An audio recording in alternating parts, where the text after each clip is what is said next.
gentlemen, and welcome to episode 149 of the Seezus Show, coming back to you with bi-weekly content, with podcasts, talk with sports, and pop culture, among other things as well, too. So I hope you guys enjoyed the relaunch. I know I enjoyed it. It was fun getting back together with the clan, with the crew, and we just, chopped everything up as well, too. So just to rehash on the previous episode, we all, relaunched the pod and expanded, with music, film, pop culture, and, kind of just went away from not only being inclusive to, NBA talk as well, too. So I hope you guys enjoyed those array of topics, and we're excited to get into the hottest topics for today. So before we get into those topics, we just have to make some, announcements. First and foremost, ladies and gentlemen, make some noise for the GOAT, the man himself, Terrence Whaley. I don't know who What's good, y'all? Welcome back. Happy Sunday here in Echo Park, Los Angeles. Grateful to be here with the homies. How you doing, Carl? Doing good, man. Sunday. Had a very full and fun weekend, so. Yeah, man. Shout out to UH, man, where we went to school, our alma mater.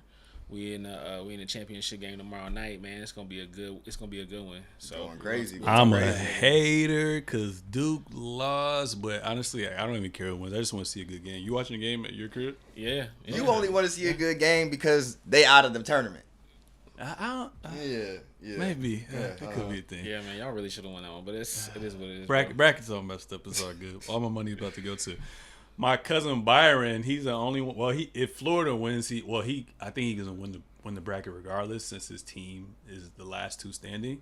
But like the whole time, fifth place, and then he just shot up once he got to the final four. I was just like, come on, man, this is some BS. Yeah, I think too, cause like our group, we were doing it through our fantasy league. So whoever gets number one, like has the most accurate bracket, basically gets to decide which selection they get in the draft as their first round draft pick For NFL? Yeah, Ooh, So last year I won and I went with the third pick, because usually the number one pick is fucking cursed.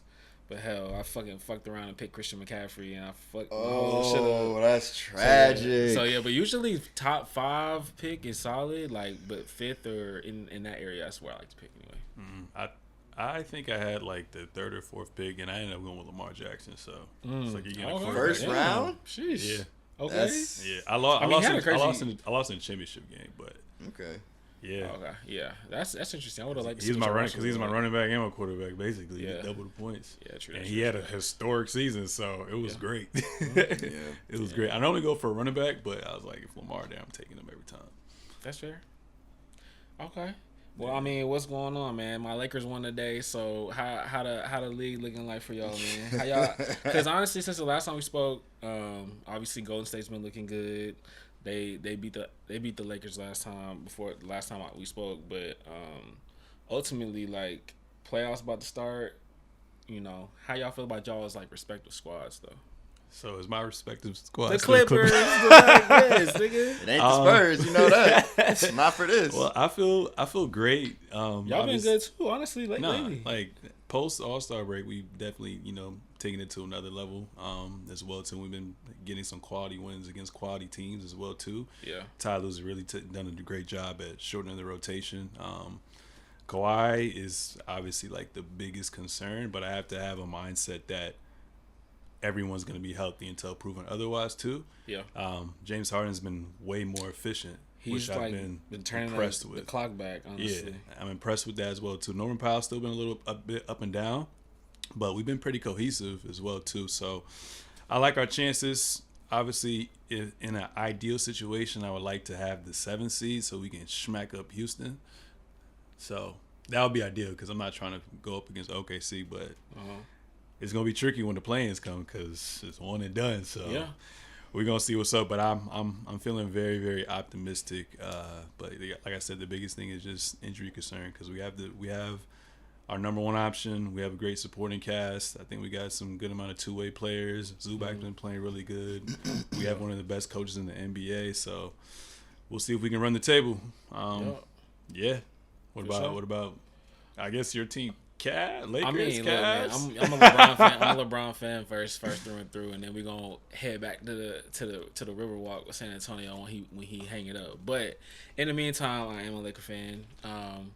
Honestly, man, it either looks really really good with the Lakers or it looks bad. You know, I feel like there's not really an in between with them. They either got it going where Austin, Bron, and Luka clicking on all cylinders, and they got 85 points between the three of them, or you know they have a bad shooting night, or Luka's just yapping at officials. But right now, just got done with a really good win on the road to Oklahoma City. We play them again on Tuesday, so I think we had to split those games to kind of tie up the 3 seed going into the playoffs. And obviously, right now it's like a gridlock between like 3 and 8 seed in the West. Like, so I feel like they had to win tonight, and then I think they can lock up the next 3 games after they get done with Oklahoma City. But I really like our lineup when it's Bron, Luka, Austin, DFS, and Gabe Vincent. So Bron playing the 5. Well, usually Dorian's the 5, or at least on defense, he's been guarding the 5s. Yeah. But I like it just because from that standpoint, you got at least 2 plus defenders in that lineup, and everybody really is stretching the floor in that situation. And Dorian being catch and shoot, and Gabe being catch and shoot, is really like been hitting that that corner 3-pointer really well, and playing good to solid point of attack defense too. I think ultimately the only situation is just what will happen in the Western Conference Finals if they do match up with Oklahoma City. How I feel is I don't know if, because I'm a firm believer that good offense beats great defense. Like, I've seen that enough times to kind of really hang my hat on that and feel confident in that. And I also just don't know if, from Oklahoma City standpoint, if Jalen Williams is going to play good enough to beat Bron and Luka 4 times. So I feel good in that and saying that to get them to the finals, but in a situation with Boston, I don't know if I can see it yet. So that's where I'm at with the Lakers, and I feel good. You know, like I said, when it looks good, it looks good. But if not, then I could definitely see them losing to Boston. So that's where I'm at. You think y'all gonna for sure lock up the 3 seed? Because I'm looking at the remaining games, and y'all got the Thunder again on Tuesday, so that should be a really good game. Isn't OKC too? Then you got the Mavs. Mavs have been winning a little bit since AD came back. Rockets, obviously, they're the 2 seed. Trailblazers, they be supposed to be blowing games, but be winning games. So I don't know what they're doing. It's weird. So you see yourself like realistically like winning out? Yes, because they have a lot of the tiebreaker scenarios too. They have the tiebreaker with Denver, and they have, so long as they do win out, they'll have the tiebreaker with Golden State because they'll be the division leader. And what I was about to ask you too. So obviously you said you guys are kind of up and down. Do you feel like that's more so attributed to like Rui coming back in the lineup and LeBron missing time coming back in the lineup and trying to figure things out? I think it's solely based on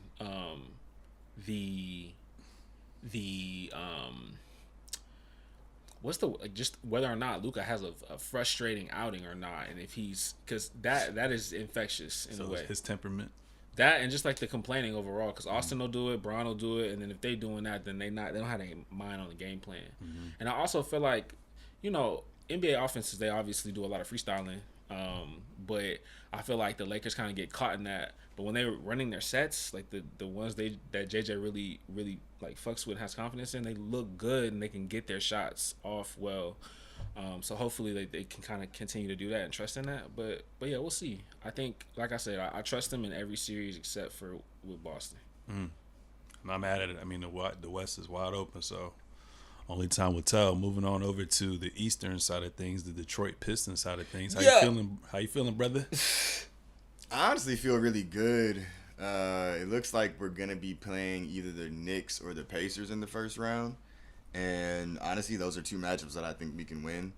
The Pacers series, I would actually probably pick us as the favorite. I wouldn't say we were the favorite in the Knicks series, but I definitely think that's a series that we could also pull out.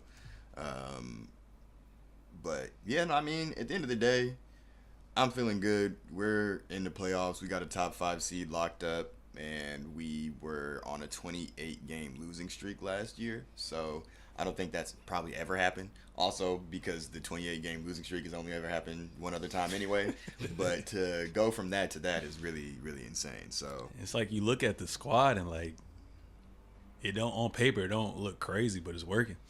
I mean, when you have Cade is gonna be at least a second team All NBA. I've literally heard some guys talking about him being first team All NBA. Mm-hmm. So like when you have that level of talent, and he's not LeBron level, but I'll compare him to that in just that you've seen when you have that type of like a talent and you just put the right, like he has shooters around him now. He has guys who can rebound, guys who can play defense, other playmakers. Like you can build a good team off of that. And it helps that he can shoot too. Yeah. A lot of these point forwards, they be sometimes very streaky. So yeah, he's turned into a great 3-level scorer, bruh. It's gonna be interesting because you already know like there's gonna come a point in the series where they're just gonna try to take the ball out of his hands as much as possible. So I want to see who's gonna be that other person that steps up. It's if he passes it to either Tim Hardaway or Malik Beasley, you know. And then Durant was the one that got hurt beginning of the season? No, Ivy. So he potentially might be back, they said. So for playoffs? Yeah, we'll see. I'm not bringing him back. Because when he get hurt, super early in the regular season? Super early. Was it ACL? Or? No, he broke a bone in his leg. Oh, damn. I mean, yeah, we'll see. Because it's like, this is pretty much what you guys have right now. Because like moving forward, you're not going to have a shitty pick. So knowing that you guys are somewhat of a small market team is just like y'all either gotta get a diamond in the rough or try to make trades for an all-star level player. But I mean, how satisfied are you with, including him? Obviously, he got injured. How satisfied are you with the young talent outside of the veterans? I like all our young talent. I think it's crazy that they're at the level that they're at now and we're winning. Like with the guys that we have, it would feel like we were still maybe a year or two away. So that just makes me even more excited about like, okay, if they're contributing to winning right now, I can't imagine what year 3, of Oscar Thompson is going to look like. Especially he started this year off dealing with or coming off like the blood clots. So it took him a while to get up to speed. Then you also have Ivy, who looked really good before he got injured. Ron Holland has had a lot of nice moments this year. And honestly, my only thing is I don't really like Duran as our starting center. But even if he improves or if we somehow, just kind of shore up even just the backup center spot, I think that'd be crazy. Do you see like any of the fucking like bad boy Pistons like shit hurting y'all in some situations in the playoffs? Like losing their composure? Yeah. I mean, you just got to worry about Isaiah Stewart, goofy ass. Yeah, I mean... Which could be an issue on some Draymond shit. I was going to say, at the same time, it's like Draymond where it's like it can hurt you and help you, Mm-hmm. So I think that's just kind of what comes with it, but that's also what makes the team the team.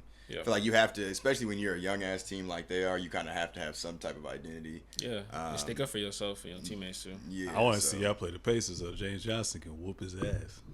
I don't know. I don't know. That would be crazy. Isaiah Stewart is the one person, like, he's just so crazy. You seen he was literally rushing at LeBron. Yeah, that was so wild. Yeah. That was so wild. So, I don't know. Calm down, fella. Calm down. So many niggas stepped in front of him and it didn't matter, bro. That did not matter. Bleeding and everything. Man, that's nuts. Well, we're going to see what's going to happen because, like I said, it's less than 5 games left in the plan. So, can't wait to see, exactly what playoff matches we have so we can break that down as well, too. Yeah. Moving over to Ja Wick. Memphis Grizzlies star guard was fined $75,000 by the NBA repeatedly making finger gun gestures during games. And despite prior warnings from the league, the incidents occurred during recent matchups against the Golden State Warriors and the Miami Heat as well too. And the NBA deemed these gestures inappropriate, especially considering Morant's previous suspensions in 2023 for incidents involving real firearms that were caught on camera. And despite the fine and public criticism, Ja Morant had a post-game interview at the podium and said that he really didn't care and he's kind of embracing being the villain as well, too.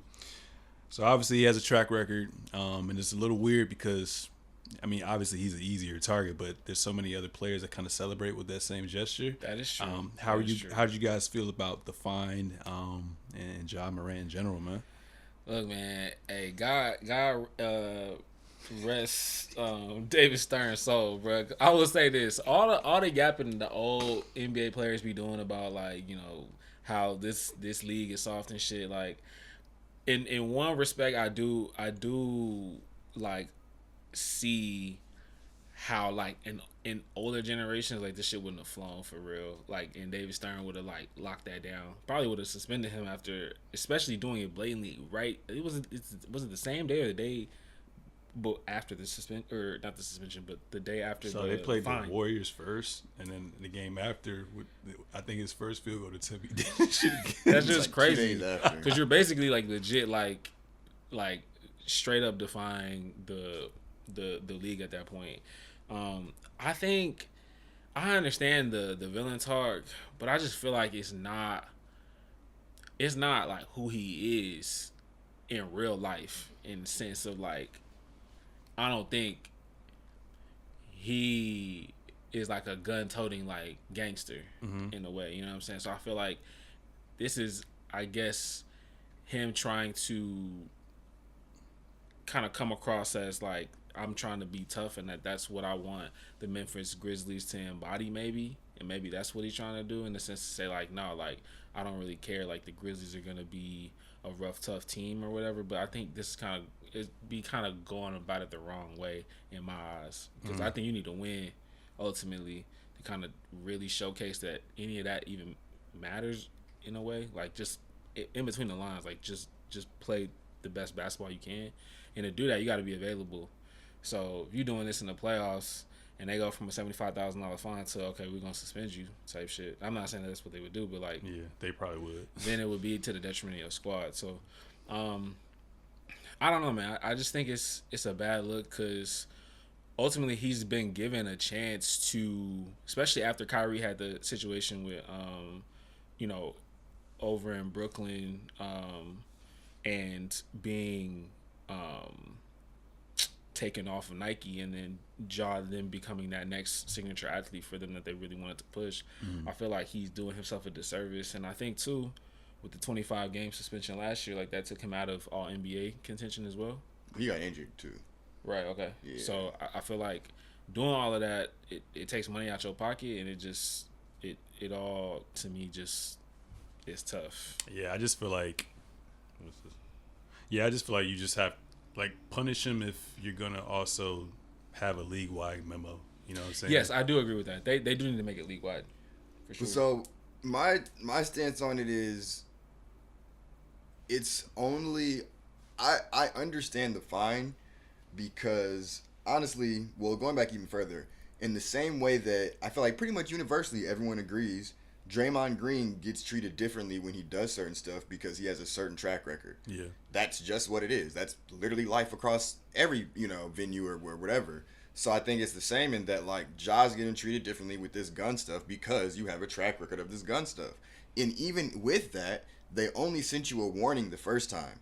You got fined because it doesn't even matter the gun stuff at that point. The league came to you and said, hey, don't do this. And you immediately went and did it again. Mm-hmm. To me, it's just like, it shows a lack of maturity. It shows why that team never goes anywhere. Mm-hmm. We'll see if something happens in the playoffs this year, but to me, it just kind of like all goes to it. And it's like, you're kind of just saying like, F the team. I don't really care. I want to be a villain. But it's like, being a villain is different than, like, Dylan Brooks isn't out there doing stuff that he's going to get suspended for every game unless it makes sense in the course of the game. Like, okay, I'm trying to back my teammates up, so I'm getting somebody faced. That's why I'm getting suspended. Yeah. Not just, I just made a bucket and I'm just about to do some dumb shit that they literally just told me not to do. Yeah. So, I don't know. That's really my stance on it, is like, I definitely get that he's being treated differently, but he's done things to be treated differently. And even with that, they still showed him leniency.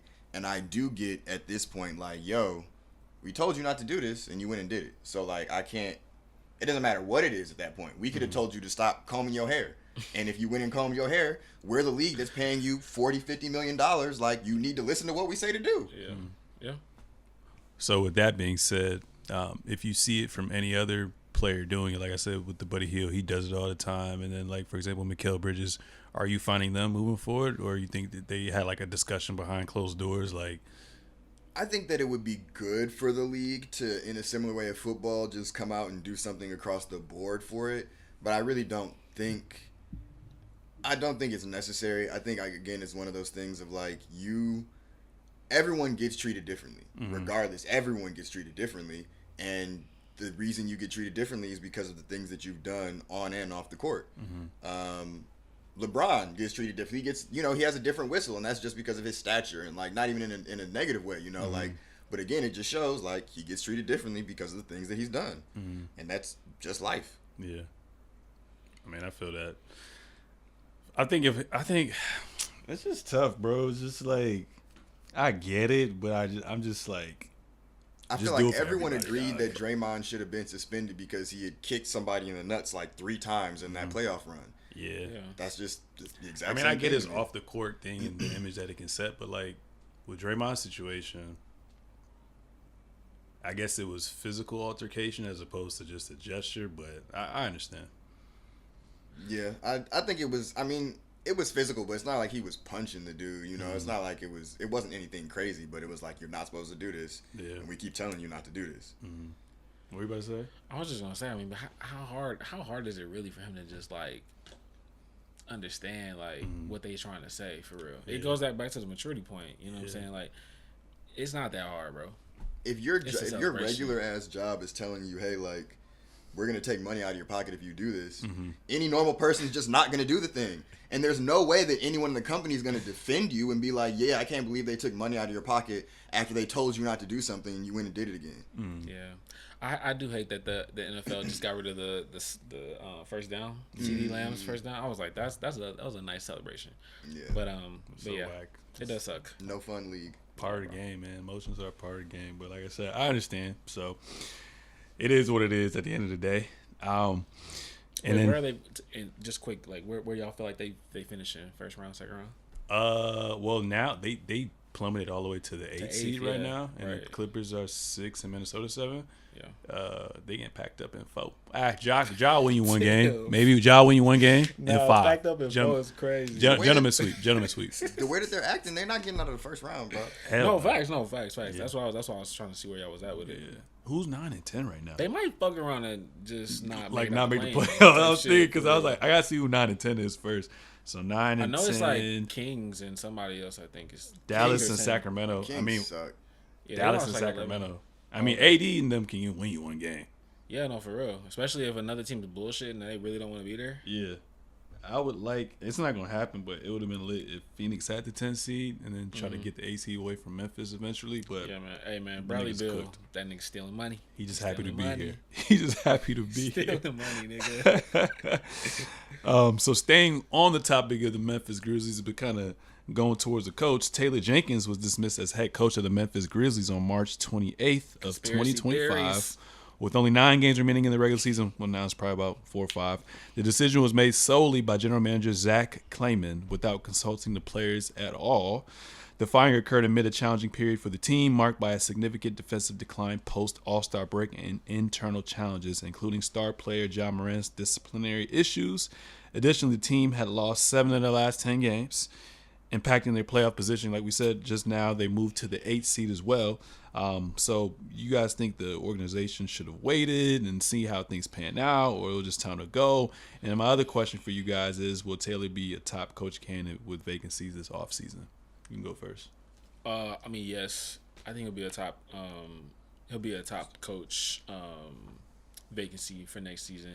I also just think, man, like overall, like it just also shows me how messy that Ime Udoka situation was too, in the sense of like really like coming out and saying like why they got him out of there, and this one kind of feeling like it was, maybe undeserved or just went without explanation for real, which was kind of weird, just from a fan's perspective.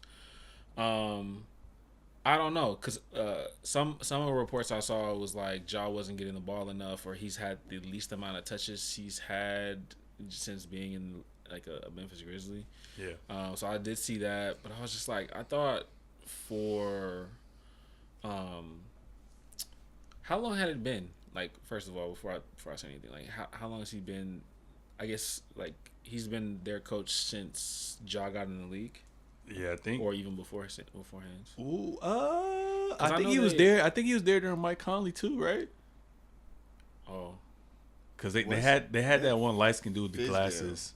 Yeah, Fizdale with the glasses. Yeah, but then yeah. I think didn't Taylor also coach them too? I'm not sure, but either way, like they have underachieved in the sense of like, hey, you guys were the 2 seed, you lose to the Lakers. That's not a good look. But I do think as a small market team, and just knowing that overall he is a good coach, I felt like it was premature in the sense of like that I don't know if there are other coaches that replacing him make you feel better as an organization. So Real I quick, looked it up. It was 20. Yeah, his he rookie came year. his rookie year. Yeah. Okay, yeah. So it had to have been almost a star player mismatch between the coaches. I feel like that usually it's either that or some organizational thing with the front office, but I don't know. To do it right before the playoffs started, Which was kind of so weird. wild. It's so disrespectful. Yeah. You know what I'm saying? Like, it's disrespectful. What your thoughts? I think it's crazy. It's weird to see this happen like 2 years in a row. It's later in the season than the Milwaukee thing, but still similar yeah. enough that I don't think this is something that we had seen since maybe they did it to David Blatt, and that was in 2016. You know, so like that is just weird to have that happen back-to-back years. I mean, to me, that's also why I don't think that they're going to do anything in the playoffs, because it really feels like kind of punting on the season, like in a way of we want to make the change now, but also, you know, it's more about in the future than it is about this year, because I just don't think anybody could seriously feel like we fired our coach right before the end of the season and we're actually going to win something. So. Yeah. Has that GM been there for a while too? Is he new? Probably. I think he's been there. Because with you saying that, it just makes me think. Like, do you see with what Ja has been like faced with already? Do you see a scenario where like they kind of just want to have a fresh start? Altogether, like I would move Ja in that sense. To be Move honest, yeah. Point guard for point guard type situation. Like, what if it was like Ja for Jalen Green? Nah, I wouldn't do that. I know Carl about to say he not in favor of the draft picks, but I'm always in favor of draft picks for star players, in my opinion. When you're tearing it down. Yeah. You're saying what? Like I know your point has been like you feel like draft picks aren't all that valuable, basically. In terms of if you're getting the star player back, yeah. Okay. All right. Do you think this is Shai's MVP to lose? I mean, we got, about 4 games left. OKC obviously just lost, so they put him at 64-14. Still got a game ahead of the Cavs, but it's looking like if things pan out, they're going to have not only the number one seed in the West, but also in the overall NBA as well, too. Yeah. And Shai's averaging 33, 6 rebounds, 5 assists, shooting over 50% from the field. I think Vegas still has him at a pretty favorable odd to win it. But do you think, these next couple games, there could be, other supporters kind of swaying and going away from him to Jokic for MVP? I mean, I guess, yeah. I would say though, in my opinion, it's still the same with voter fatigue for me. So I'd like to see Shai win it, especially when it is coming down to whether or not, like I've seen it be so much about like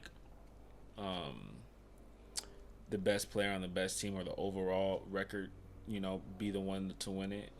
So I'm okay with that being the story from this year, or being at least like the result of trying to choose between two results. Yeah. I think after this year, because honestly, it's been so narrative based these past couple of years, and I think this may be the year that they're going to kind of go back to. They're going to consider your stats with their overall team success. So I hope that is a situation as well too. But it's so hard to take away from what Joker's been doing. Like, thing is like, I think all three of us would agree that he's likely to do the same thing next year. Like this would be like who, Shai or Joker? Joker. Oh, I feel like he could just do the same type of output next year type shit. So it just would always look MVP level, which is totally fine. That's no shade to the player at all. Mm-hmm. But I feel like ultimately that's where voter fatigue sets in. Yeah. When you see it so much. Yeah. What about you? Where else do you feel like it's been narrative driven outside of Embiid recently? Russell Westbrook triple double situation. I feel like they were like, the fucking 6th seed. I mean, it hasn't been like done 10 years before. ago, though. I mean, yeah, but I mean, you had that one, and then who else was the narrative one? Someone, Joel Embiid. Who else had it as well too? I feel like it was just like I those two, but those were so far apart that like I feel like it hasn't really. Because Jokic has won a bunch of them recently, and those weren't really narrative based at all. It's because he was going crazy. Yeah. Same when Giannis was going crazy; those weren't narrative based. Mm-hmm. So I don't know. I feel like it is actually more a little bit narrative based this year because, to me, Jokic is really going crazy. Mm-hmm. But Shai has enough. Shai has good enough stats, and his team is good enough that because Jokic has already won. You know, I feel like there's so many other things that don't always affect the MVP race this year. Yeah. You know, like if this was a neutral, like Jokic hadn't won any before, I feel like he's gonna win. Yeah. Yeah. Mm-hmm. So I feel like it's not even really just fully off of merit for Shai this year, but he is having an MVP caliber season. So I'm not. Do you think also they feel like they should have gave it to him last year? So that's another factor. No, absolutely not. I've always felt Jokic had I'm real quick, but they had like the 2nd seed or something like that last year, and I'm sure his stats were still better than Shai basically got the same stats, and they were the number 1 seed in the Western Conference, and their team wasn't a veteran based team as well. So they pretty much overachieved because the year before that, the motherfuckers was the 8th seed. That's kind of crazy. What were you about to say? No, I was just gonna say like it is conflicting for me because I'm always a proponent of, or I'm always a voter of, what does that player look like when you take them off the off the court or off the lineup, and I feel like Jokic has that over Shai in the sense that his team is obviously better. He's so goddamn available. It's hard to really judge that. I mean, you can argue that for both teams as well.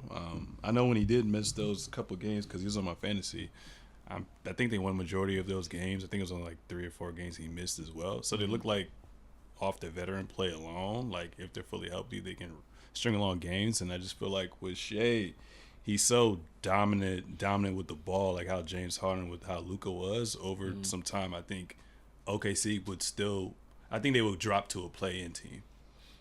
I think that's how. I feel like the Nuggets are way worse supporting cast than OKC. You think their system? You think the Nuggets would win less games than OKC? 100% without Jokic.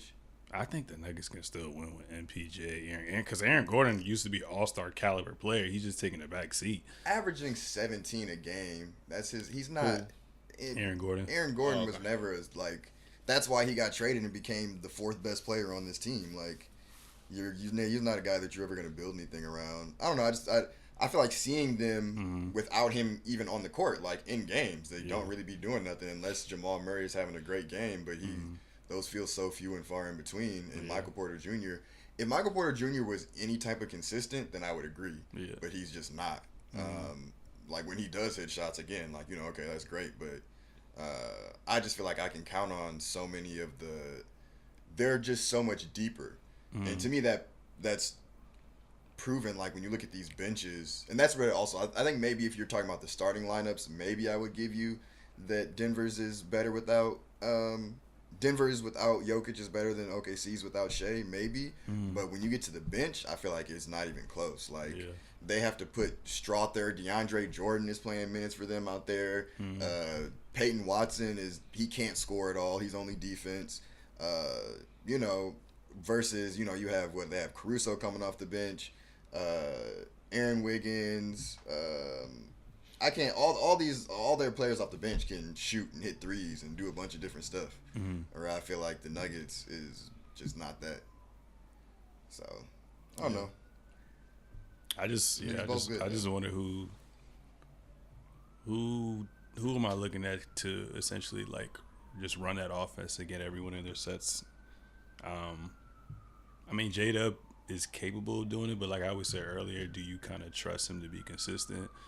Chet really doesn't get his buckets and ISO, so it would be interesting. I mean, it'll definitely be adjustment period, but I don't know, man. It's really just tough to gauge because, like I said, both of those players are so goddamn durable. But I can definitely see where you're coming from as well. Mm-hmm. So, but yeah, I think I still got Shai.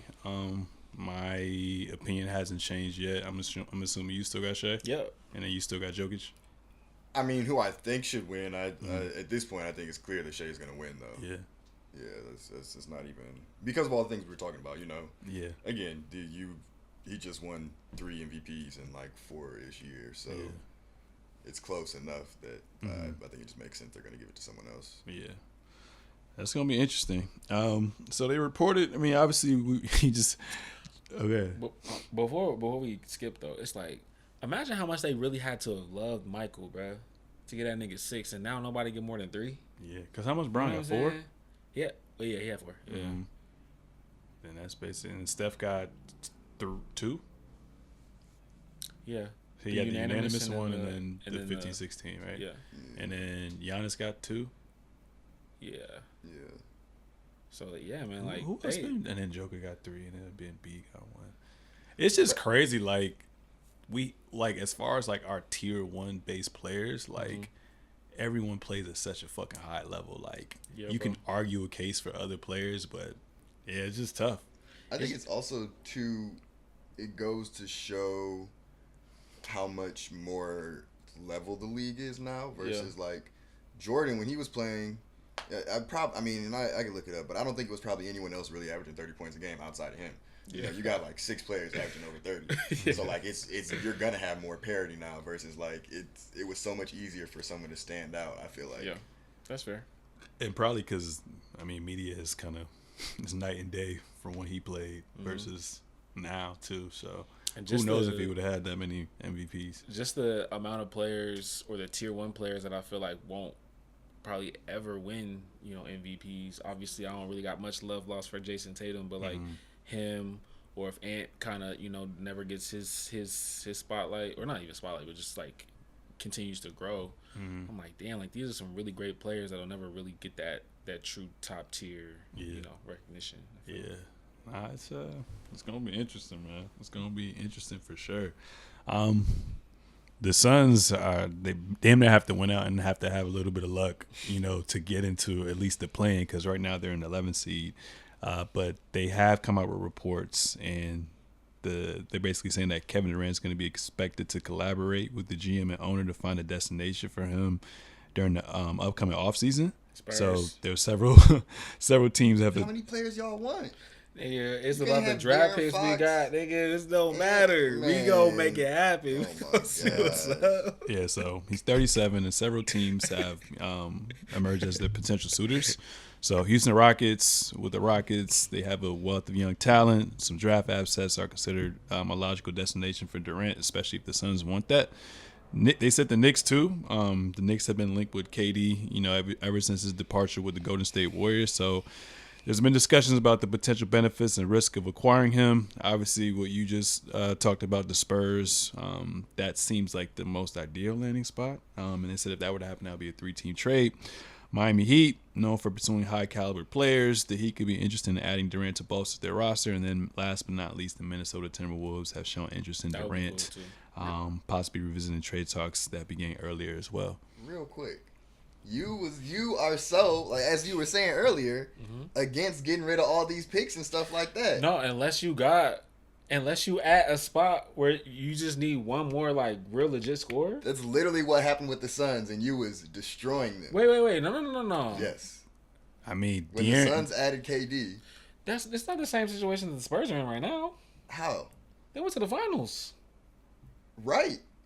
That's what I'm saying. So they're even more so. I feel like it's clear that adding a star player, not to gut your whole team though, or but like that's what you're saying. To get KD, they're gonna have to. It's gonna be more than picks. You're gonna have to give a bunch of those young kids. I'm hit, but like I feel like we can get rid of, because I feel like Castle's still not gonna get traded. I think Vassell's making like almost 30 mil. So him, Harrison Barnes, and then multiple first round picks. We're gonna have a pretty good. I think we'll have a top 10 pick this year.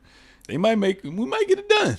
I mean, I guess what I'm saying is like the Suns in that situation. I really liked what they had as far as just like a team. I don't think what the Spurs have like as a nucleus is figured out, in my opinion. So you're saying the Suns were essentially like were already positioned to be a playoff / championship tier team for years to come, and they broke it up.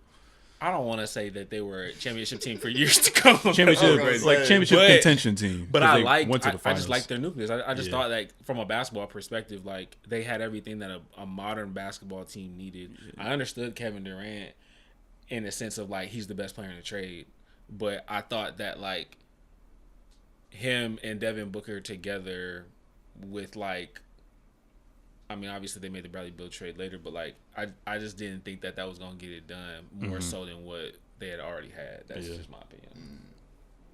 So the teams that are listed, you like the Spurs landing spot? Yeah, I think that the Spurs could get it done in the sense that like I just like what they have to offer, but I think the Rockets also do too, and they obviously have a clear need for a fourth quarter closer too. So. Yeah, they don't have a clear number one yet. I do feel like give it like maybe 2 more seasons. That Thompson boy, I think he'll end up being their go-to scorer, and then if he can get that shot going. Yeah.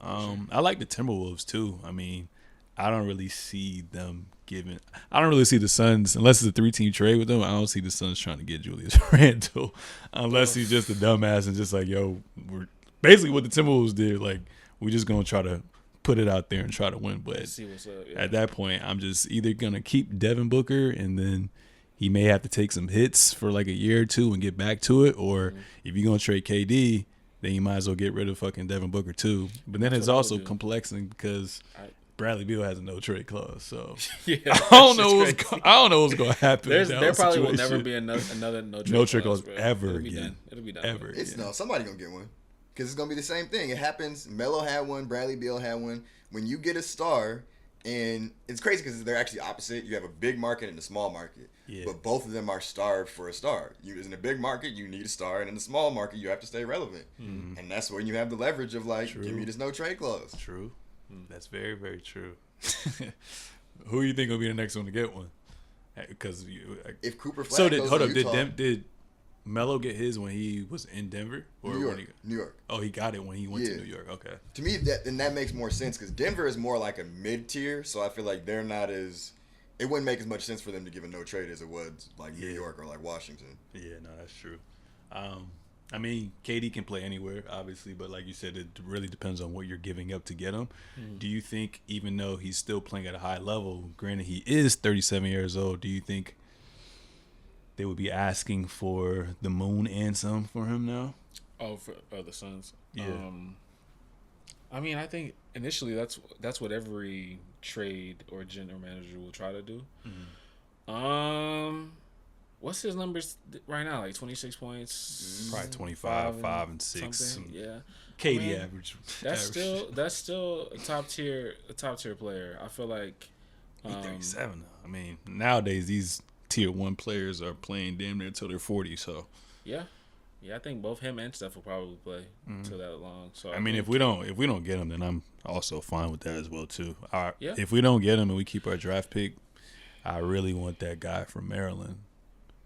Oh, you're talking about Derek Queen? Yeah, he's good. I'm cool with that. I want our, because like we already traded for Fox, we got Castle. I'd rather just sign, like you said, some veteran type of players and then like hit our last top lottery pick this year and we're good. I don't want to trade for that, bro. That's to me why. That's why I'm surprised that you want to do that because I know you said like this, it doesn't feel as set as like that Suns team, but to me, it feels like you're now trying to. It feels like you're building something in San Antonio right now. Oh, okay, yeah. And to trade for Kevin Durant makes me feel like you're trying to microwave it when Wemby is like 22. You know, so I feel like it makes more sense to try and like just add maybe some like honestly what the Pistons did. Yeah. Add some good veteran free agents around all these pieces like you have. And honestly, the team probably was already good enough this year once Fox got there. But we never, got to see it out because of blood clot, But yeah, I think having Fox and Wemby, because we were the 8th seed at one point. Like all these other guys around. Oh no, I agree. I think more so. I'm more so just answering to the rumor. Yeah. I wouldn't say that I want 37-year-old Kevin Durant on my Spurs team, especially to go along with a youngin or a baby in Wemby. But I do think what they have is cool. What the Spurs have is cool. I really hate that they drafted bro with the pink fucking hair, green hair. Fuck. Jeremy Sohan? Yeah, Sohan. Yeah. I know he like a tweener and shit, but I feel like there was some other picks that we could have got that could have shored that up. I like Derek Queen, and I also like the kid from UConn, who's like probably gonna be like the best shooter in the draft. Him and Con Knippel from Duke. I like them too. But I think the Spurs they're on the right track. They don't need to make that trade. Okay, cool. And then to wrap things up on the NBA side of things, we have 2 announced Hall of Famers getting inducted. Carmelo Anthony, Hoodie Melo, played 19 seasons, career average 23 points and 6 rebounds. Known for being a really killer at all 3 levels of the game, bully ball. Accolades are 10 All-NBA selections, 10 NBA All-Star selections, 6 All-NBA teams, 3 Olympic gold medals in the NCAA championship as well, too. Obviously, his most notable 10 years was with the Denver Nuggets and also the New York Knicks as well, too. And then we have Dwight Howard, who played 18 seasons, career average 16 points and 12 boards. And he as well, too, I messed up the stats, but Dwight, I think 3-time Defensive Player of the Year, multiple-time All-Star as well, too, was considered one of the best bigs of his era as well. Both of these guys are headlining it, but what are your thoughts and impressions on them getting selected and what they did for the league and everything? Yeah, I'm extremely happy for Dwight. Obviously, became a laughingstock, throughout his toward the end of his career and shit, but the internet and all of that. But now it's nice to see him get his to see him get his recognition, especially after being left off the top 75. That was a crime. That was criminal. And man, Melo, I feel like Melo was a guy that I would have been my LeBron if LeBron didn't exist. Like as far as like just from a fan perspective, I always just like watching Melo like operate, and just like how he got his game off. And my favorite versions were definitely like the Knicks Melo. I like too when he was in Denver with AI. Like that was a cool little time. How many seasons he played with Chauncey Billups? Yeah. I like that even more. Yeah, that was cool too. And then Olympic Melo. That was cool. Watching them all play together and dominate, and then just that last game with Spain. So I enjoyed his career. I thought it was really great. He didn't end up with a chip, but he's definitely one of my favorite players and well deserving. It's also showing, fuck man, we getting old. Yeah, we're getting old, and that's okay. That's okay, but it's like, damn, like them niggas. You usually think of Hall of Fame players as niggas you didn't really get to see play for real.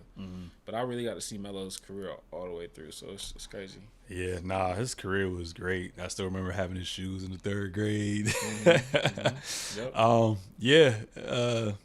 I mean, he had a great career in Denver. We'll see if he gets that retired. I feel like it'll have to be some stuff where like Joker's like, all right, you can retire his jersey too because he took over too number late 15. at that point. Yeah. Now, Joke to me, I think it's not even close to Jokic is the best Nugget. Yeah, but I saw people say like it's one of those things that Jokic should have never been able to wear the number in the first place. But since you already gave it to him, but now that you gave it to him, it's tragic. Now, my favorite memory of Melo was definitely when the Miami Heat decided to be some hoes and sit out, and he dropped 50. Masterclass. I watched that the other day. And then his series in the Western Conference Finals against Kobe Bryant. So it's unfortunate that Kobe, had to be in his way. Yeah. But who knows? Maybe they would have fared well with the Orlando Magic that one year and went to and won the championship as well too. But I also be thinking about like Phil Jackson kind of ruined the end of his tenure in the Knicks as well too, with the whole insanity situation, and then trying to get Derek Fisher as a coach after firing Woodson, and then trying to implement the triangle system that was outdated as well too.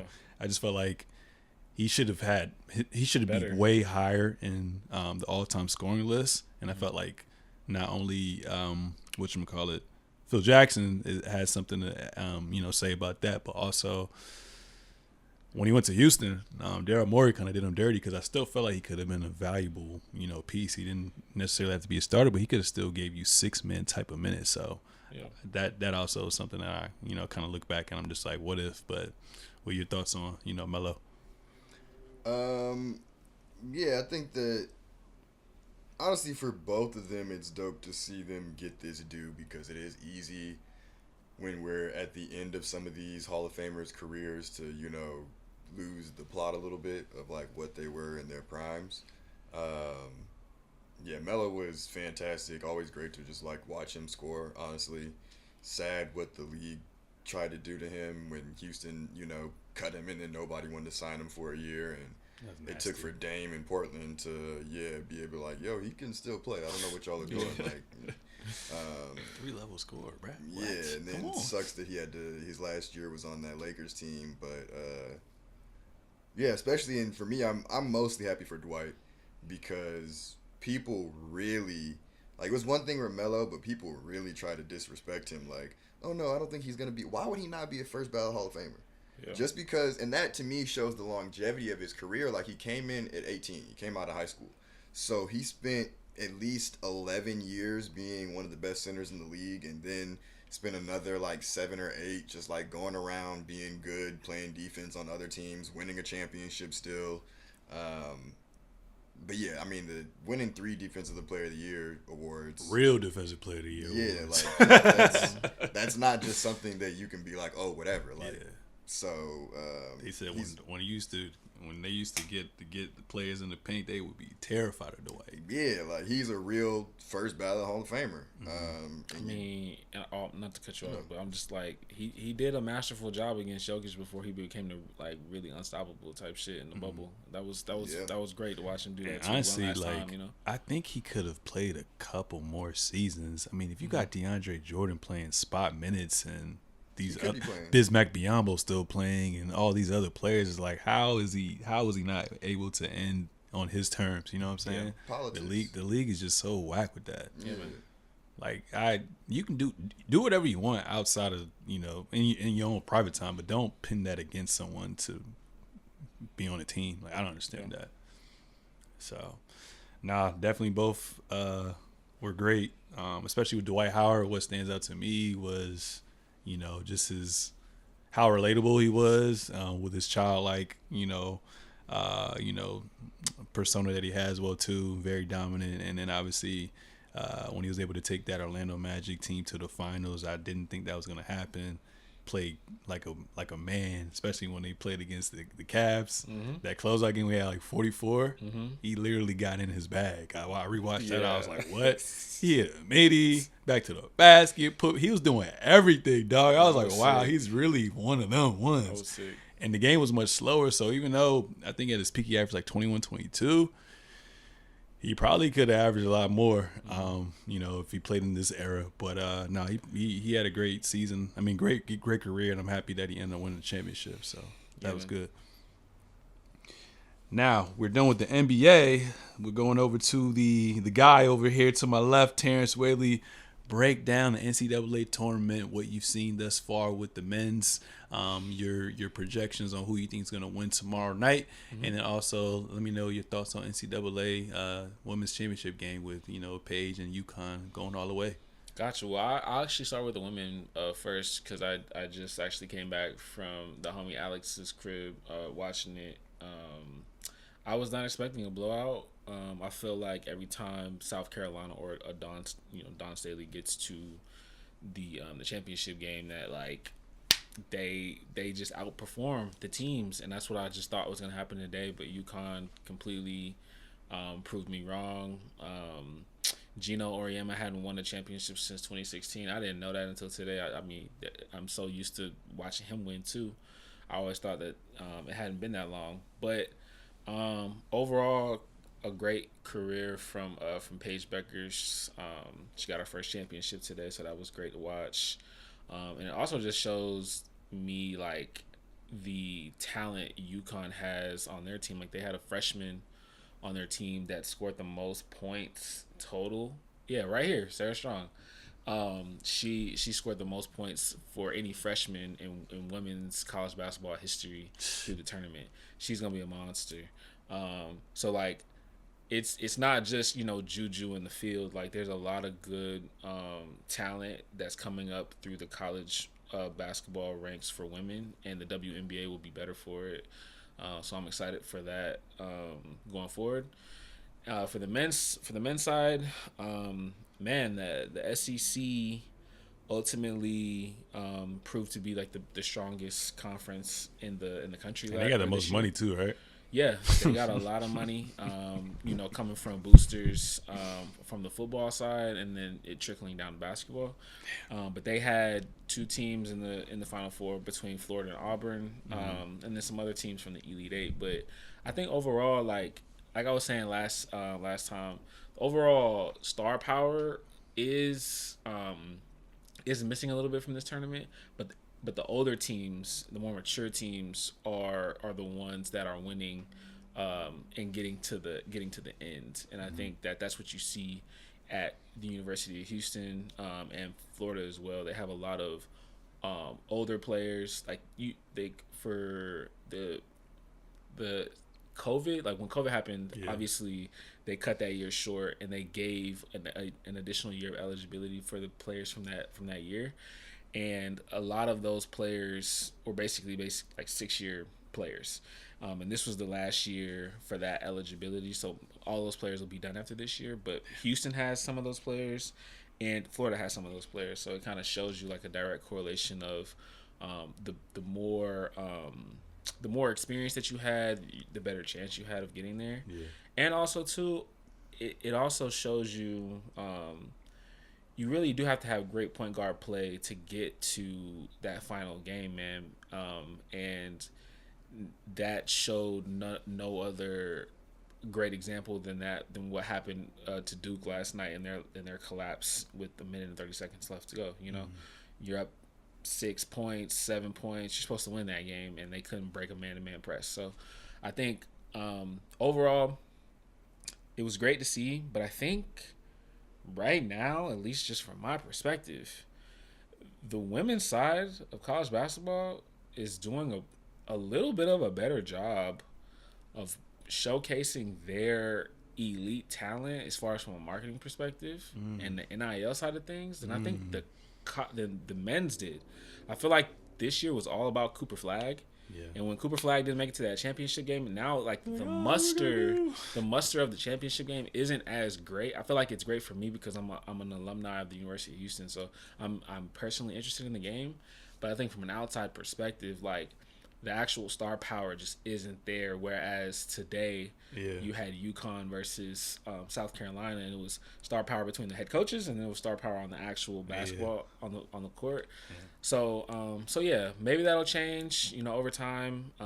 But yeah, overall, great season for both men and women's, and can't wait to see what next year brings. So obviously tomorrow is the game of the game. Who you got and why? Oh yeah, I mean, I don't have no other. I have no objectivity, so I'm going straight with the Houston Cougars, man. Facts, big facts. I'm not even hiding anything with that. I'm not really scared, to be honest. I was telling Carl off cam like how it's really like the head of the snake. Like they got a really great point guard in Walter Clayton Jr. and ultimately he hits all of the hard shots for them. Like to me, it kind of reminds me of Damian Lillard in those Portland Trailblazer years where it was like you knew ultimately who the ball was going to be in the hands of in the shot clocks, or who's going to take all the hard shots when like you're down 5 or 7 and like the other team's making a run. So I feel like with Houston, we do a great job like blowing up like ball screens or blowing up like handoffs and things like that, and that's kind of how Walter gets his game off or operates in the half court. So it'll be interesting to see like how Florida counters and how just the individual matchups throughout the games between the coaches. But I think Houston has the ability to play at their pace because they were able to get Duke to play at their pace last night. And I think they'll do the same thing to Florida. And I think ultimately defense and rebounding will prove to be the edge in this game that gets them over the hump. Do you see a slug fight, a blowout? Oh, I see a slug fight for sure. I see it being like 63 to 68 type shit. Damn. Okay. Yeah. All right. Shout out to y'all Houston peoples, man. Yeah, man, for real. We got a lot of people in the city, and it'll definitely be live when we win. I forgot to talk about Real Rapper Cap, so let's go ahead and do that before we get into the film side of things as well too. Carl Conyers Terrence Whaley, Real Rapper Cap, Steph's aura will take away from playoff Jimmy in the playoffs. What do you mean by that? What do you mean by that? What do you mean by that, C-Will? So I feel like obviously Jimmy hasn't been consistent with scoring the ball since Steph has been there and kind of has given him the keys, and he hasn't been as aggressive. And I feel like with Miami, his role was slightly different. He kind of had to do that. So do you think with Steph being the clear number one now, Jimmy's going to take a back seat, or do you see him and Steph just saying fuck it and basically playing like Bron and like Kyrie of the old? I mean, I think that he will take a back seat, but honestly, even if I do compare it to Kyrie and LeBron, it's like Bron was still number one. Kyrie was just, knew I'm number two and I'm going to do what I want to do. So I feel like that's probably going to end up maybe being what it is. But I also think that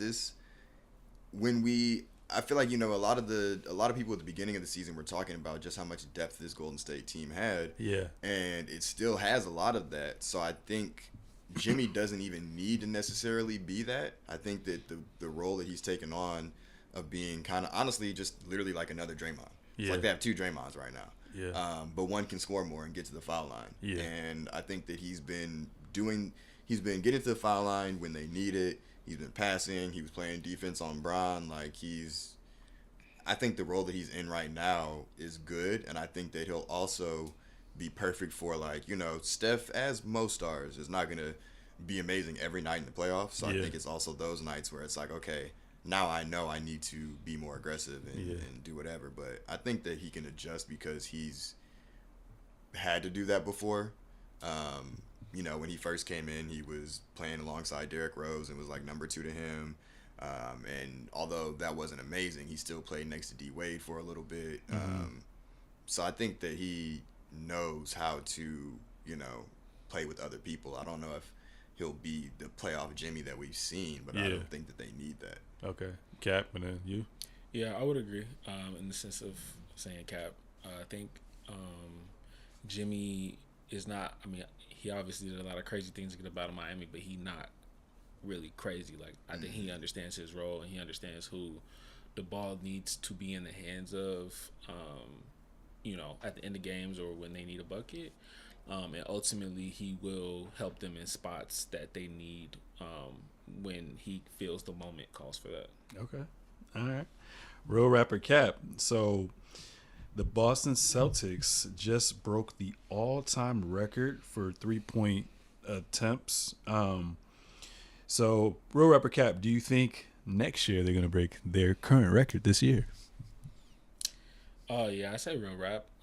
Ultimately, it's just the trajectory of the league where it's headed. It's just evolution of the game. I can see just continuance of more shots being shot. Okay. Yeah, I don't think it's anything special. That's why I agree that they're probably gonna break it. If not them, somebody will break it within the next 2 or 3 years. Yeah. The same way that all these offensive ratings are going up, scoring is going up per game, and all this other stuff. That's just kind of like the way that the league is going. And it doesn't. I don't want to make it sound like it's nothing that they're doing it, because it still is something. But when you take more threes, you're gonna make more threes. They shot 60-something threes in a game this year, so it's just what's gonna happen. Yeah. Real Rapper Cap. No team will get swept in the first round of the NBA playoffs. Cap, yeah. It always happens. The Magic and the Hawks are in the playoffs, so Was there a sweep last year? I'm just assuming. I'm just off the fact that just history. I feel like there was no sweep last year, but I could be dead wrong. I'm trying to think. Boston lost one game to Miami because Tyler Hero played crazy, and then Indiana played the Knicks first round or second round. Second round, I thought. OKC swept the Pelicans. Oh, they swept the Pelicans. Oh, the yeah. Timberwolves swept the they Suns. did. Damn. Yep. I forgot the Timberwolves whooped that ass. BTA. Yeah. That's crazy. Yeah, I'm gonna say Cap as well too. Yeah, Boston gonna sweep somebody. Yeah. That is what it is. And then you said when we're bringing up Memphis, you said you think OKC gonna sweep them?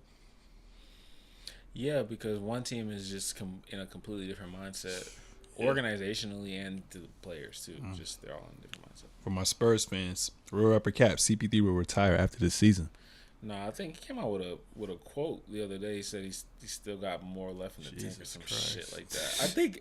I think that there is a banana boat competition between him and Bron to see who can outlast the other. At this point. Yeah, I saw him just literally come out and say like he's probably not going to be retiring. Yeah. But I think that I wouldn't want him to go out like this. This was supposed to be like, okay, I'm about to get Wemby into the playoffs, and then Wemby gets injured. Mm-hmm. So like now I'm just playing on this team that we all know isn't going to do anything. And I think that he deserves to, and we'll see, if he ends up deciding to play for like the Hawks or some BS team next year, then I'm like, okay, well then you could retire. But if he gets on any team that has any sort of a type of contending, then I'm like, okay, I can understand, because he still was averaging like 7-8 assists or something like that. Like he can still be valuable for a team, especially limited minutes. Yeah, especially as your backup point guard. So yeah, I'm glad he's not. Yeah, because the way Tony Parker went out, that was nasty work. Mm-hmm. Like, why would you go to the Hornets? The Hornets was crazy. What are you doing? Oh, because he didn't want to come off the bench. Some of the nastiest shit, Paul Pierce, bro. What was the Wizards? The Wizards, no, Wizards the wasn't Clippers, too bad. the goddamn Clippers was Nets. nasty. He was just bouncing. But the Wizards, he was hitting those Yeah. fucking game winners. Yeah. Though. He had his little swag. Yeah, he was hooping. Yeah, but once he got to the Clippers, I was like, all right, It was a wrap. Please go home. Go home. And then what was Shaq's last thing, Boston? That shit was Shaq crazy. in Boston was Nigga terrible. said he was the rainbow nigga, just going around. Every team had every color. Yeah. Oh my God. 36 is a nasty jersey number too. And last real rapper Cap. Obviously, season 2 of Mind the Game is out right now, and I think the main top dog is Steve Nash, the featured co-host. Got him another So, white real guard. rapper Cap, will Steve Nash become a head coach real soon? No. No. Ass. No. I don't think he's won it. You don't want Around the league like that, honestly. Yeah, because he was terrible when he got a shot. Yeah. In Brooklyn. It was not, and when it happened, similar to what they were saying about JJ Redick, but when it happened, everyone was like, "What are we doing?" Steve Nash, I don't think anybody thought he was going to be an amazing coach, and he wasn't. Yeah. So I feel like he should have just took what all other coaches' route they take, where you're on the staff for a little bit and then you transition instead of just getting tossed into the fire. he's too big of a name, though. Yeah. You think like Jason Kidd and stuff like that, like you're not about to be nobody's assistant coach. You're either the head coach or you're not. Yeah, no, that's true. And then going on to the film side of things, obviously, Terrence, you work for HBO, so you got to see the 5-minute Superman trailer before everyone else. But James Gunn, most known for obviously Guardian of the Galaxy, unveiled a 5-minute preview of Superman, which is set to hit theaters in the summertime. Looking forward to that. The preview basically showcases more of the relationship between Superman and his best friend Krypto, or Milo if you want to say. Clearly, he was very injured. The superhero's companion brings the Man of Steel back to his little remote setup, and he's greeted by a group of robots who take care of him, and then basically they put like a weird, how would you describe it, like a little light lensy thing that basically like the sun gives him like his powers back.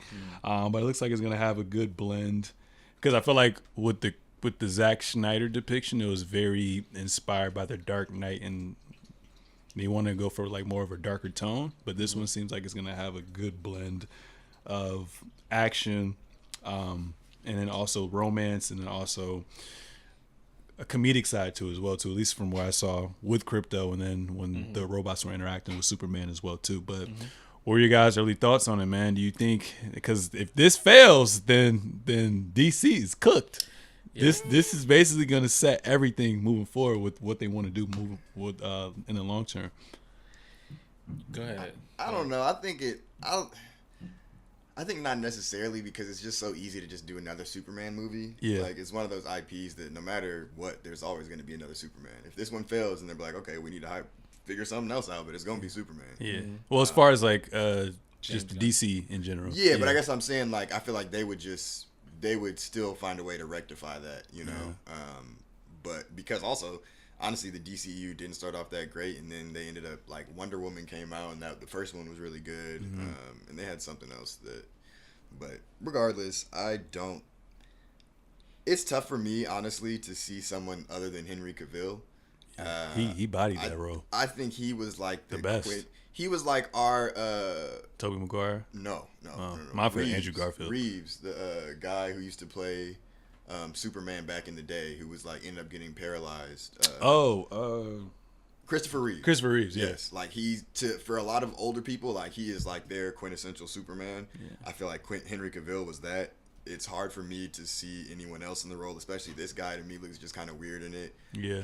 It could be okay, but like I'm just not excited, honestly. Yeah.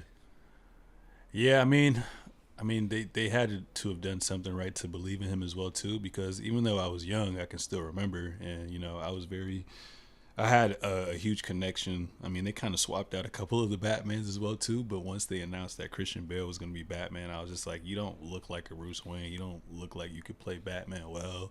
I saw the trailers. He had to go in between voices and whatnot, and they were able to get it done. So I'm gonna be open-minded and see what he has to say.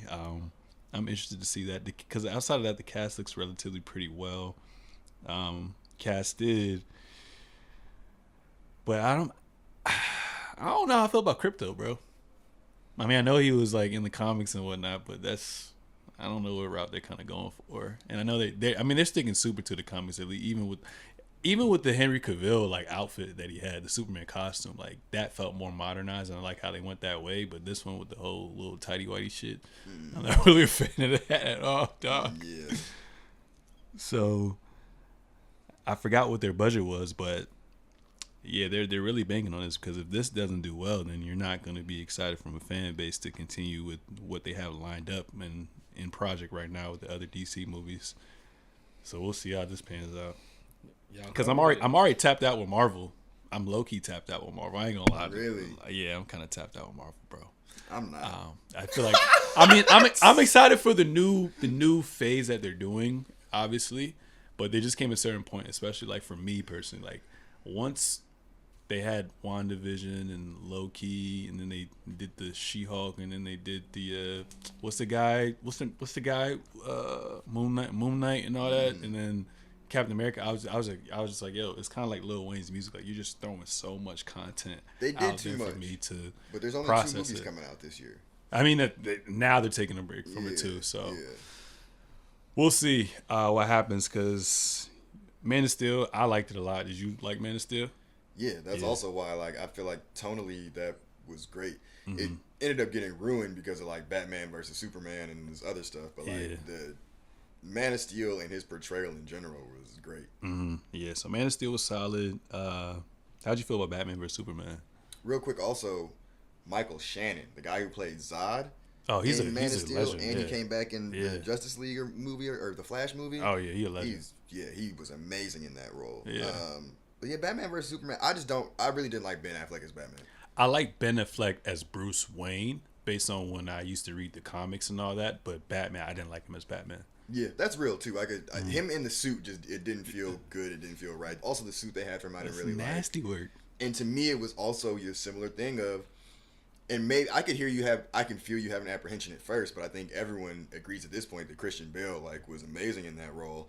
So you're also now being the first guy to come off of it, and I feel like if you're not great, it's even more underwhelming. Yeah. And which is why I think now Robert Pattinson got a little bit of he had an easier time because now you're coming off of one that people didn't really like. Yeah. So even though I think he did great, and I think he's going to be good as the Batman, Yeah. I think you also have a little bit of advantage of like, you just need to be decent and be like, all right, this is much better. Is Robert Pattinson technically considered a part of that DC, the new era of DC universe? No. So we have another Batman? Different. I don't know if they're going to maybe cross him over or just not have Batman in theirs, but at least originally, also they retcon stuff. They might be like, okay, we're going to put him in, but originally they said he's supposed to be his own thing. Especially with the different Earths, too, in the comics. Suicide Squad was decent. I like the first Wonder Woman. I didn't really care too much about the second Wonder Woman. Justice League was mid, but I did like Zack Snyder's his director's cut one. Mm-hmm. I like that one too. Aquaman, I fell asleep in the movies for that. Shazam, I didn't really like it. Birds of Prey was decent. And then Suicide Squad 2 was okay. And then, like you said, 1984, Wonder Woman, So they kind of mid with that whole situation. So I really hope they pick it up. And I feel like early on, they just try to compete too much with Marvel. Like, just go at your own pace. That was the biggest thing is, to me, one of the reasons why Man of Steel was so good and successful is it was its own movie. Mm-hmm. And then everything else they did after that felt like we're trying to compete. Include all these characters and stuff like that. And it's like, when you look at Marvel, they were successful because all their first stuff, it was like, these are their own movies. Mm-hmm. And even some of their stuff in there was also like, this is just this own movie. Maybe the end credits will connect you or something, but like, we're not trying to spend this whole movie setting up every other movie. Yeah. And a lot of this stuff just didn't feel like it was made to stand on its own. Mm-hmm. Nah, that's a great point that you brought up as well too. So yeah, they should definitely take that route mixed with the Dark Knight, where you focus it solely on the story and the character, and then maybe have some wiggle room for little hints here and there to put all them together. It can be done. I guess DC just has such a stigma of the quality of movies that they make. I'm just like, I don't even know if they can be successful in making all these superheroes into live action films, but we'll see. I think it would be so much smarter for them to like just not try and do a shared universe, just do one-off live action and stick to their DC's animated stuff is top tier. Literally top tier. Marvel's animated stuff doesn't even compare. So it's like, why don't you just stay in the lane that you're very successful at? You can do some foraying into the live action, but like, if they spent more effort on that, I feel like that could be a lot more successful. And they're very dark with their content on the animated side of things as well too. And I feel like one of the differences with Marvel is they're kind of a tweener with them being a little dark and then also having a little bit of a humorous side to it as well. So I know you're trying to maximize profits as well too, but like I would like a DC in a world where like they say fuck that rated PG-13 shit with certain superheroes moving forward. That would be kind of nice. Wasn't Batman? It was R. That was PG-13. That's a great question. I'm not sure. Was it rated R? I don't know. I feel like I don't remember any super explicit content to make it rated R. Yeah. But that very well could have been rated R as well too. But the other ones were PG/PG-13. Because I want to see some sick shit. You could even like Dark Knight Rises wasn't, R, but it was still PG-13. But like you can still make stuff dark within those confines as well. So like they just got to do better. Yeah. So with DC, this drops, and then is it the Justice League Green Lantern that drops this year, or they're just in pre-production / Yeah, I don't know if they have. No, because you said Marvel's dropping 2 movies this year. Yeah, Thunderbolts and Fantastic Four. Fantastic Four. Yeah. I hope Fantastic Four is good because those heroes are mid. Honestly, I like the original Fantastic Four movies. Did you rewatch it as an adult? I haven't watched it as an adult. Oh, okay. I have not. Just rewatch it and then let me know your thoughts personally. It's also, I think that's unfair sometimes to do the things like. I mean, there's certain movies I can like, now that I've like gotten older, I can appreciate them more, and then there's more when I go back, I'm just like, yo, this shit was bad. But we're also in that era where we're coming off of Tim Burton's film, so I can see why they made the movie in that tone and went in that direction, but them shit's all good. But I feel like if I enjoyed it at a certain time, then that means that they had a audience that they were looking for, and they clearly found it. Yeah, You mean, know? it's pretty easy to enjoy a lot of mediocrity as a kid because we're also at an age now too. At least for me, it's like I try to have a good balance of critiquing it from all aspects, and then just as you know, when you're a kid, you're basically just suspending your reality and you're just watching it for what it is. But yeah, I'll say this: they casted perfectly with all four of the heroes, but yeah, the Doctor Doom and then they was just kind of mid. But I think there's also something too to be said about like it wasn't they were kind of among the first of this real wave of like superhero movies. Of course, I know they've had superhero movies for a while, but like as we know them, they were among the first wave. And I think that it's easy for now some of these other movies to improve upon what was already set. that's true. But you do have to give them some credence for kind of being early on in that. Yeah. But No, that's facts. That's facts. And it's evolution at the end of the day. Things get better with time. Because I still have nostalgic moments watching, Batman Forever. I still watch even though I know that shit's not that good. But yeah, we've came a long way with movie making as far as like the superhero content and things as well too. So I hope DC can finally get or string along, quality content and they do good in the box office because I would like to see them thrive because like you said the comics are A1 and then the animated series that they have all over Max is top tier as well too.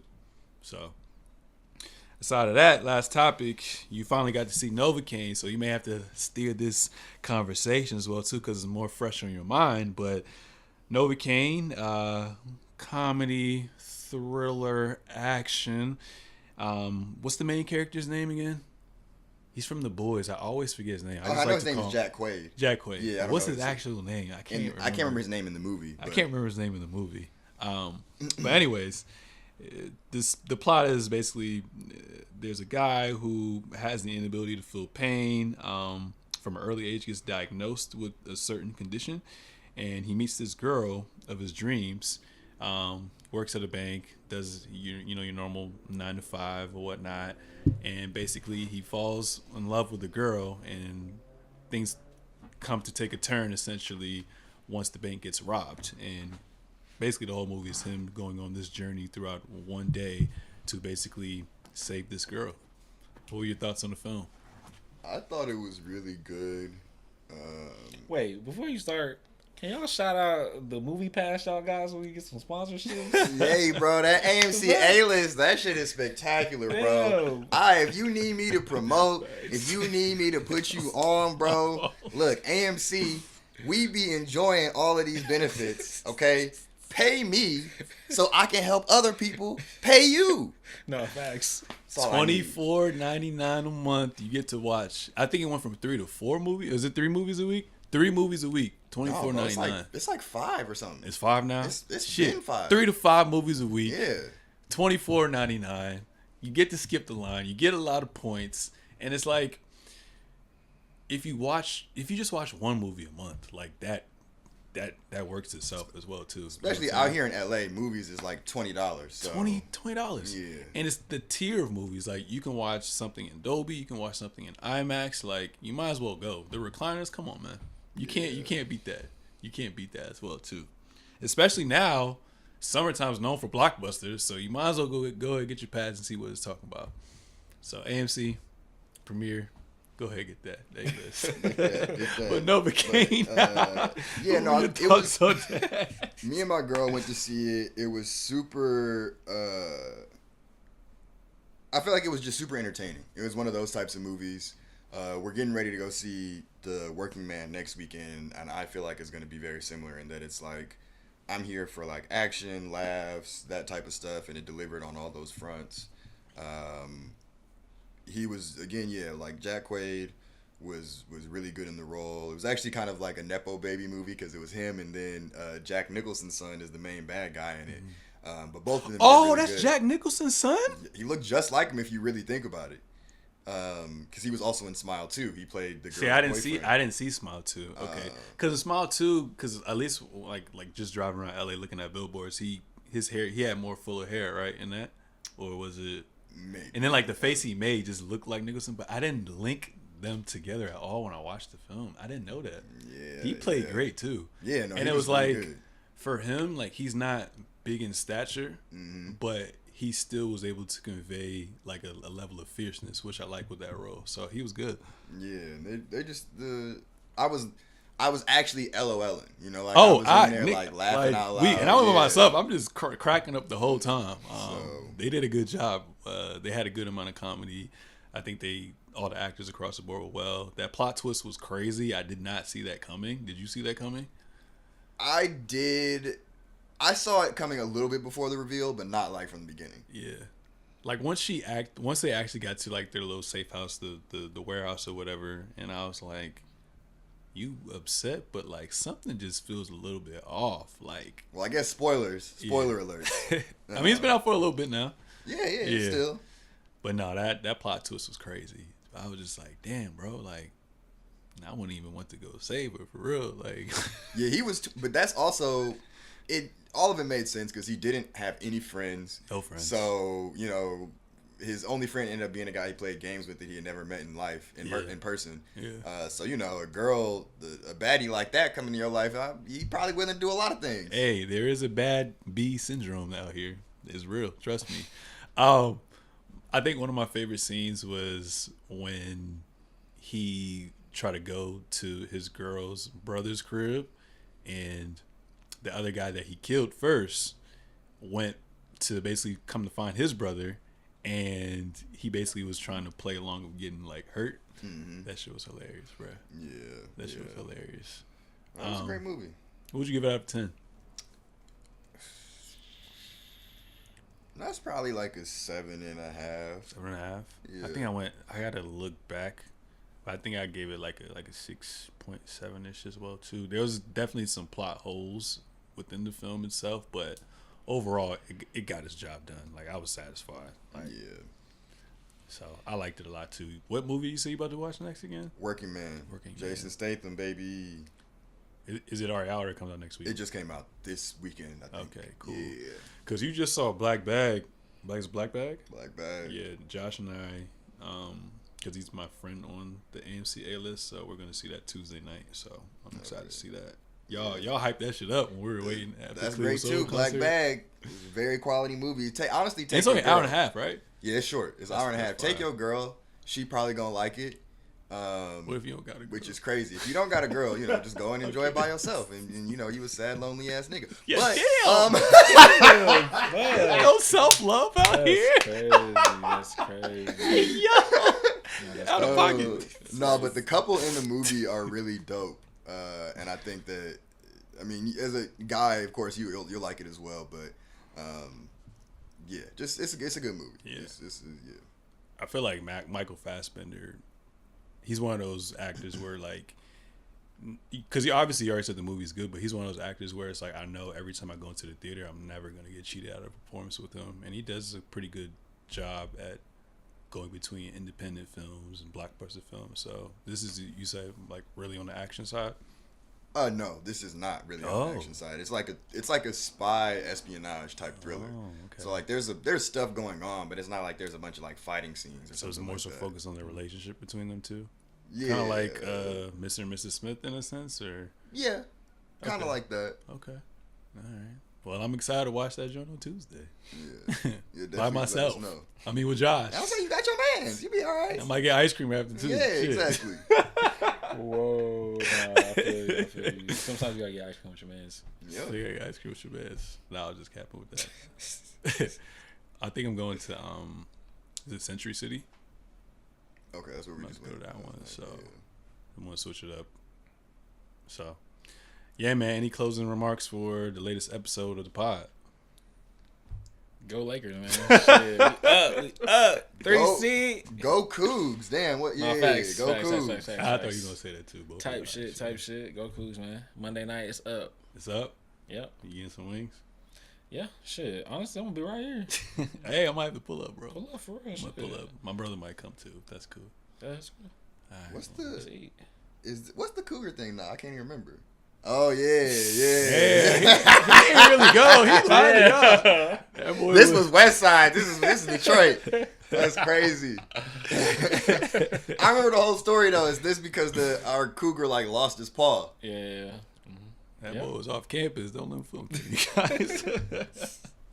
Well, ladies and gentlemen, that was a wrap on the Seezus Show. Make sure to subscribe on all forms of social media at Sir Seezus, at the Seezus Show, at Carl Conyers, at Terrence Whaley _ we out. Peace.